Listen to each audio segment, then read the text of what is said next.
क्या 2026 में कोडिंग सीखना टाइम और पैसे की बर्बादी है? क्योंकि चैट जीपीटी और क्लाउड का यूज़ करके आप ऐप्स, वेबसाइट और सॉफ्टवेयर्स को कुछ ही सेकंड्स में बना सकते हो। तो आपके मन में आता होगा कि जब ये चीज़ें एआई कर सकता है तो मुझे क्यों कोडिंग सीखनी चाहिए? और ये सोचना भी जायज़ है, जब एआई काम कर रहा है तो आपको कोडिंग सीखने की ज़रूरत क्या है?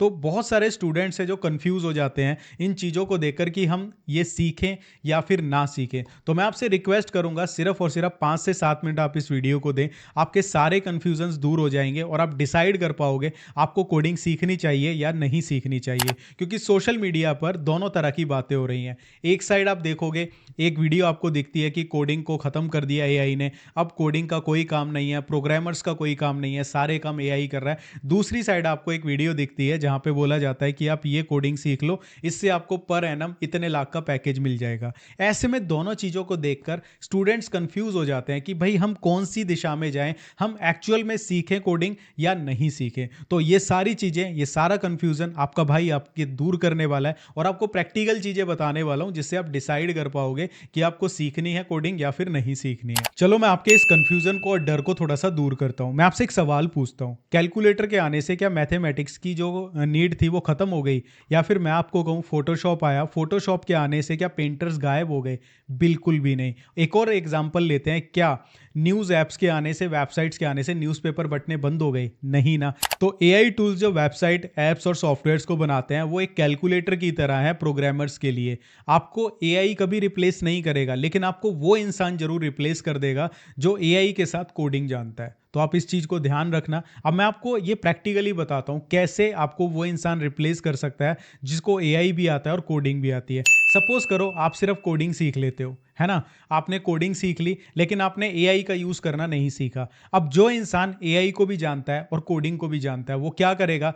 आप मैन्युअली काम करोगे, मैन्युअली कोड लिखोगे, लेकिन जो एआई भी जानता है, कोडिंग भी जानता है, वो क्या करेगा? वो उसके पास जो प्रोजेक्ट आएगा ना, उस प्रोजेक्ट को वो ब्रेक डाउन करेगा और जो कोडिंग आप मैन्युअली लिख रहे हो वो कोडिंग वो एआई से लिखवाएगा और उन मॉड्यूल्स को कंबाइन कर देगा। क्यों? क्योंकि उसको कोडिंग भी आती है। लेकिन आपने कोडिंग तो सीखी ही नहीं, आप तो एआई पे डिपेंडेंट हो गए। आप सारी चीज़ें एआई को बोलोगे कि भाई मुझे ये दे, उसमें कोई एरर आएगा, आप रन करके देखोगे, फिर आप दोबारा उसको बोलोगे। मतलब आप एक पूरी पर्टिकुलर प्रॉब्लम को एआई के ऊपर छोड़ दोगे। और मैं आपको एक चीज़ यहाँ पे कहना चाहता हूँ, एआई हर चीज़ में बेस्ट नहीं होता, ह्यूमन माइंड से ऊपर कुछ नहीं होता। तो वो इंसान आपसे बेटर प्रोजेक्ट्स बना पाएगा जिसको कोडिंग भी आती है और जिसको एआई को यूज़ करना भी आता है। तो चलो एक और रियल एग्जांपल से समझते हैं। सपोज करो एक होटल है, होटल के अंदर एक ऐसी मशीन आती है जो कि खाना बना सकती है। उसमें सब्जियां डाल दो, सब्जियां भी धो देती है, काट देती है, और मसाले वगैरह ऐड कर दो तो वो क्या करती है? खाना भी बना देती है, मसाला भी पका देती है, सब्जी भी बना देती है, सब कुछ कर सकती है। लेकिन मैं आपसे एक सवाल पूछता हूँ, क्या उस मशीन के आने से जो शेफ होते हैं उनकी कमी खत्म हो जाएगी? बिल्कुल भी नहीं होगी। उनकी रिक्वायरमेंट्स तब भी होगी, क्योंकि मशीन क्या कर सकती है? मशीन वो प्रोसेस तो कर सकती है, लेकिन जो उसमें टेस्ट लेके आना है, जो ऑर्डर आपके पास आया उसमें पर्टिकुलर रिक्वायरमेंट्स भी हो सकती हैं कि हमें स्पाइसी चाहिए, नहीं चाहिए, पर्टिकुलर ऐसा टेस्ट चाहिए, तो वो जो टेस्ट होता है ना वो शेफ डालता है। जैसे कि आप भी बोलते ही हो कि माँ के हाथ के खाने की कोई बात नहीं है, ठीक है, उससे बेटर कोई स्वाद नहीं होता। तो जो टेस्ट होता है ना वो तो शेफ के हाथ में होगा, मशीन जस्ट उसकी हेल्प कर सकती है। अगर वो खुद मसाला पकाने बैठेगा फॉर एग्जांपल, उसमें टाइम लगेगा, लेकिन मशीन उसकी क्या हेल्प करेगी? वो पर्टिकुलर जितना मसाला पकना चाहिए वो खुद पका देगी, उसमें जैसे ही वो डालेगा इतने में शेफ कुछ और काम कर सकता है। तो यहां पे क्या है कि जो मशीन आई है ना वो शेफ को रिप्लेस नहीं कर रही है, एग्जैक्टली वो शेफ की हेल्प कर रही है ताकि वो और ज्यादा काम कर सके कम टाइम के अंदर। सेम एआई टूल्स हैं जो वेबसाइट्स बना रहे हैं, एप्स बना रहे हैं, सॉफ्टवेयर्स बना रहे हैं, वो प्रोग्रामर्स को रिप्लेस नहीं कर रहे हैं, वो प्रोग्रामर्स की हेल्प कर रहे हैं। इवन मैं आपको एक एग्जांपल देता हूं, अगर मुझे कोई वेबसाइट बनानी होती थी पहले, तो मैं किसी क्लाइंट की वेबसाइट बनाता था, तो नॉर्मली मुझे 4-5 पेज की वेबसाइट बनाने में, और स्क्रैच से अगर हम बना रहे होते थे बिल्कुल जीरो से, तो मुझे 4-5 दिन लग जाते थे जब मैं अकेला बनाता था। ठीक है, अपने कॉलेज टाइम के बाद ही मैंने काम शुरू कर दिया था। तो अभी क्या है, मेरे पास रिसेंट एक प्रोजेक्ट आया और ये वेबसाइट मैंने बनाई जस्ट सिर्फ और सिर्फ 1 घंटे के अंदर। मैंने एक लाइन भी कोडिंग की नहीं लिखी। तो ये फायदा हुआ मुझे भी प्रोग्रामिंग आती है, लेकिन मैं एआई को भी यूज करना जानता हूं, तो मैंने अपना समय बचा लिया। समझ रहे हो ना? तो आपको ये डर तो निकाल देना है माइंड से कि अगर हम कोडिंग सीखना चाहते हैं, लेकिन हमें डर लग रहा है कि आज के टाइम पे कोई फ़ायदा नहीं है, इंटरनेट पे ढेरों वीडियोज़ हैं, तो ये माइंड में से निकाल दो। आई थिंक आपको ये तो समझ आ गया होगा कि जो एआई टूल्स हैं ना, वो कोडिंग को रिप्लेस नहीं कर रहे हैं, वो उन लोगों को रिप्लेस कर रहे हैं जिनको सिर्फ़ कोडिंग आती है, एआई टूल्स यूज़ करना नहीं आता। क्योंकि नॉर्मल सी बात है यार, आपको कोई वेबसाइट बनवानी है, तो आप एक बंदे के पास जाते हो, उसको सिर्फ कोडिंग आती है, वो आपको बोलता है कि ठीक है, मैं आपको 1 हफ्ते में वेबसाइट बना के दे दूँगा। अब आप एक दूसरे बंदे पे जाते हो, वो बोलता है कि भई ठीक है, मैं आपको ये वेबसाइट सिर्फ 1 दिन में बना के दे दूँगा और 15,000 रुपए चार्ज करूँगा। पहले वाले बंदे ने आपसे माँगे 25,000 रुपए, क्योंकि वो खुद बनाएगा, टाइम भी लगेगा। दूसरे वाला बंदा बोल रहा है यही काम मैं आपको 15,000 में 1 दिन में करके दे दूँगा।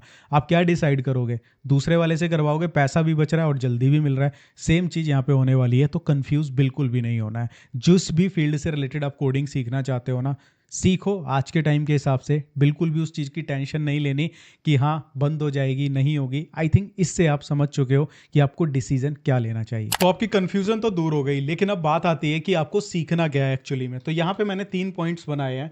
सबसे पहली जो चीज़ आती है वो है एआई असिस्टेड डेवलपमेंट। आपको सिर्फ कोडिंग लिखना नहीं, बल्कि एआई टूल जैसे GitHub, Copilot, cursor AI, cloud को यूज़ करके अपनी स्पीड को 10x इंक्रीज करना है। प्रॉम्प्ट इंजीनियरिंग फॉर कोडर्स अब एक रियल स्किल बन चुकी है। ऐसा नहीं है कोडिंग सीख ली इनफ हो गया, आपको प्रॉम्प्ट इंजीनियरिंग भी सीखनी पड़ेगी, क्योंकि एआई से जब आप कोडिंग करवाओगे, किसी पर्टिकुलर मॉड्यूल को बनवाओगे, तो उसके लिए आपको प्रॉम्प्ट इंजीनियरिंग आनी चाहिए। वहाँ पे ऐसा नहीं है आप सिंपल बोल दोगे मुझे ये वेबसाइट बना के दे दो। जितना अच्छा प्रॉम्प्ट्स लिखोगे उतना ही अच्छा आपको आउटपुट भी मिलेगा, और इससे आपकी स्पीड भी बढ़ेगी, प्रोडक्टिविटी भी बढ़ेगी, और आप जल्दी जल्दी से अच्छे अच्छे बढ़िया बढ़िया प्रोजेक्ट्स को कंप्लीट कर पाओगे। दूसरी चीज आती है full stack development with a twist.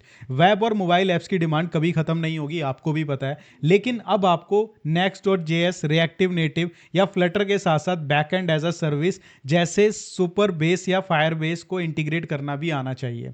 ठीक है, तो ये चीज़ें आपको ध्यान रखनी है। इसके बाद तीसरा है डेटा और एआई इंटीग्रेशन। हर कंपनी को अपना खुद का एआई चैटबॉट या डेटा टूल चाहिए। अगर आप पाइथन सीखकर बेसिक मशीन लर्निंग और एपीआईज को कनेक्ट करना सीख लेते हो, तो आपकी वैल्यू मार्केट में सबसे ज़्यादा हो जाएगी। तो आप इन चीज़ों का ध्यान रख सकते हो। लेकिन अब मैं एक चीज़ आपको बताता हूँ, जो बहुत सारे लोग गलती करते हैं। अब वो गलती क्या करते हैं कि जब भी लैंग्वेज को सीखना स्टार्ट करते हैं, कोडिंग सीखना स्टार्ट करते हैं, तो भाई एआई वीडियोस खोल लेते हैं, यूट्यूब के ऊपर ट्यूटोरियल्स खोल लिए। अब वो बंदा जो जो प्रोजेक्ट बना रहा है ना, same as it is lines को कॉपी पेस्ट करते रहते हैं और लास्ट में बोलते हैं भाई हमने भी प्रोजेक्ट बना लिया। आपको इस तरह से लर्न नहीं करना है। अगर आप वाकई में एक प्रोग्रामर बनना चाहते हो, तो मैं अपने एक्सपीरियंस से बताता हूं, ये गलती मैंने भी करी थी कि मैं यूट्यूब से सीखता था जब मैं एमसीए कर रहा था।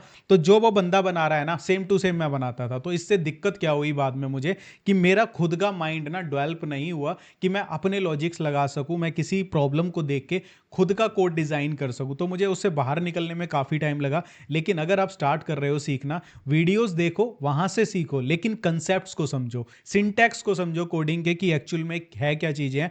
उसके बाद जब किसी प्रॉब्लम से रिलेटेड आपको वो चीज बनानी है, कोडिंग करनी है एक्चुअल में, वहां पे किसी का कॉपी मत करो, वहां पे अपना दिमाग लगाओ, क्योंकि आपने सिंटैक्स सीख लिया, लॉजिक्स को डेवलप करो और कोडिंग खुद से लिखो, ना कि किसी की देख देख के। स्टार्टिंग में दिक्कत होगी, सिंटैक्स भूल सकते हो, सिंटैक्स देख लो कि भाई ये होता है, ठीक है। उसके बाद कोडिंग खुद करनी है, लॉजिक्स खुद बनाने हैं। उसके बाद देखना आप कितने अच्छे प्रोग्रामर बनते हो। आपको कोई एआई वेआई रिप्लेस नहीं कर पाएगा, एआई बल्कि आपका दोस्त बन जाएगा। वीडियो अगर इन्फॉर्मेटिव लगा, अच्छा लगा, तो एक लाइक और एक हाइप बनता है। अगर नए हो तो प्लीज सब्सक्राइब कर लेना। मिलता हूं नेक्स्ट वीडियो में, बाय बाय।